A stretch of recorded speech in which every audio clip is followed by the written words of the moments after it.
Good evening, doctor. Greetings to you. I'm a Hindu. My name is Sandeep, and I've been watching your videos on YouTube since long time. Being a Hindu, I do respect other religions. I do respect Allah, Prophet Muhammad. I started my school in my childhood in a Catholic school, where I was taught about Bible and Christianity and Lord Jesus.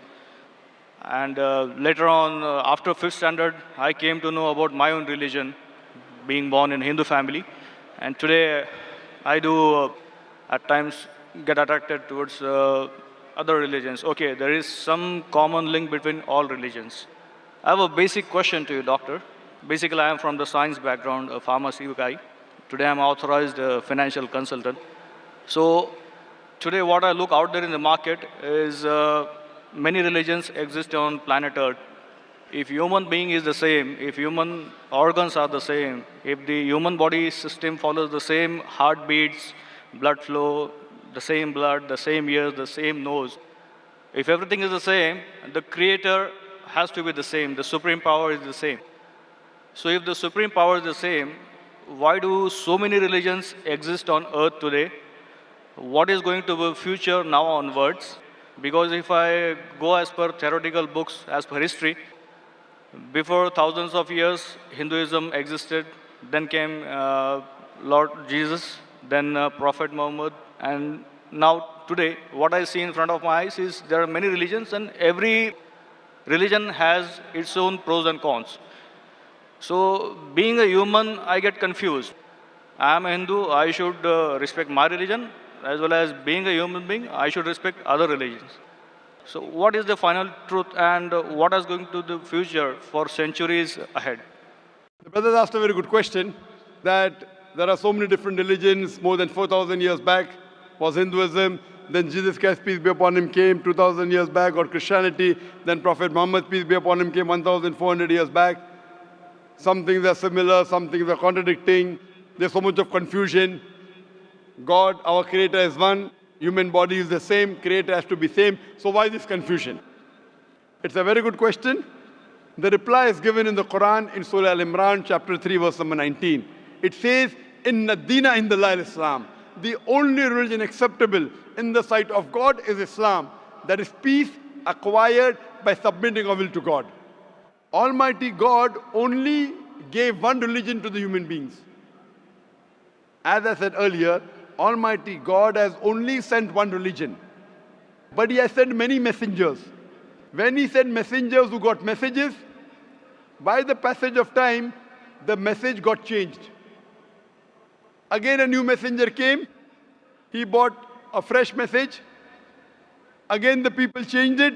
Again a new messenger came. It happened for many years, down the ages. But all the messengers brought, the basic message was the same. Almighty God, the last and final message was the Quran.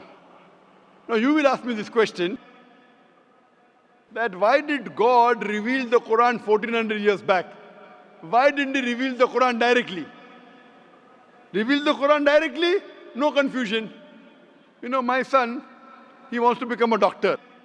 He tells me, Father, Abba, why do you put me into nursery, then junior KG, senior KG, first standard? Why you put me in school? Directly put me into medical college. I said, son, if you want to be a doctor, first you have to go to nursery, pre-primary, primary school, secondary school, medical college, then you'll become a doctor. You can't directly enter a medical college because you won't understand. So Allah subhanahu wa ta'ala, who is our creator, He knows very well that human being would not be able to grasp the complete message of the Quran if it was revealed earlier. 1400 years ago, Almighty God, who is our creator, He knows this time, the time has come where human beings can understand the message. So that's the reason previously He sent messages which were there but not complete because human being could not understand, could not grasp. As the message changed, He sent a new message, a new messenger. That's the reason all the messages that came before the Quran, they were meant for a particular group of people and meant to be followed for a particular time period. All the messengers that came before the last and final messenger, Prophet Muhammad Sallallahu Alaihi Wasallam, were only sent for a particular group of people and was meant to be followed till a new message came. Almighty God, He knew 1400 years ago was the time when human beings can understand the final message, the Quran. He revealed it. And He sent the last and final messenger, Prophet Muhammad, peace be upon him. Since Quran was the last and final message, it was not only meant for the Muslims or the Arabs, it wasn't meant for one particular group of people, it was meant for the whole of humanity. All the messengers that came before were meant for a particular group of people, and the message was supposed to be followed for a particular time period. Because Prophet Muhammad, peace be upon him, was the last and final messenger, he was not sent only for the Muslims or the Arabs, he was sent for the whole of humanity. But now today, you ask me, why are there different religions? Our Creator sent only one religion. We human beings kept on changing. But even in the corrupted form, I have a formula. I have a formula which will not antagonize any human being. I tell all these human beings, at least believe that there is one scripture which is 100% the word of God. So the Hindus would not mind agreeing, I believe Veda to be 100% word of God. The Christians would say, I do not mind believing Bible to be 100% word of God. The Muslim will say, I don't mind believing Quran to be 100% word of God. So I tell them, okay, now let us agree to follow what is common in all these scriptures. What is different, we'll discuss tomorrow. Let's not fight over the differences. Let us agree to follow what is common, and at least we'll be sure that what is common in all the three scriptures, this at least minimum is 100% the word of God. What is different may be the word of God, may not be the word of God. That we can discuss tomorrow. Now, when we do a research, and I being a student of comparative religion, I've studied the Vedas, I've studied the Upanishads, Bhagavad Gita, Bible, Old Testament, New Testament, Quran. Now, when I do research, I've come to know that all these scriptures say that there's one God. All the scriptures say that God has got no image, has got no photograph, no painting, no statue, no idol. All the scriptures say that Almighty God does not beget nor is He begotten. All the scriptures say that the last and final messenger to come is Prophet Muhammad, peace be upon him. I have quoted in this session many verses from Hindu scripture that Prophet Muhammad is the last and final messenger. I have quoted from the Bible. I have quoted from the Quran. So at least let us agree to follow what is common. Bible, Vedas, Quran, all three say that you should not have alcohol. And I've quoted that in my earlier answer. All three say that you should not gamble. All three say that you should not have pork. So let us agree to follow what is common. So you have to agree that there's one God. You have to believe Prophet Muhammad is the final messenger of God. You should not have alcohol. You should not have pork.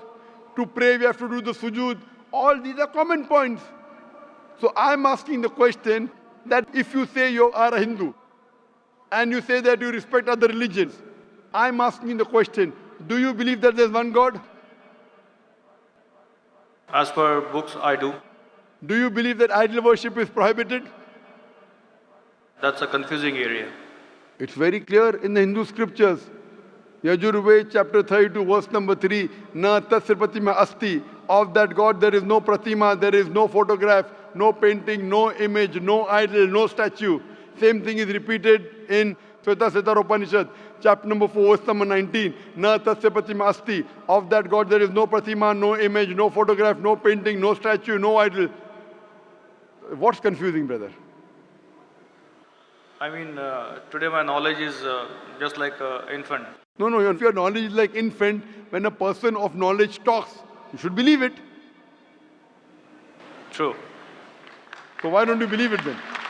No, as I said, I do respect Prophet Muhammad. I do. No respect. Respecting is one thing, following is the other thing. If you respect a person, you have to follow his guidance. So again, the question goes in the same direction what I was asking to you, that if I am a Hindu, if I believe in Hinduism, but still when I step out of my home, I have to follow my colleagues, the other society members, human beings on the earth. Is it a must? Suppose the other society members start robbing. If your other human beings start robbing, even you start robbing. Brother, if your friends start robbing, will you rob? I will have to defend myself.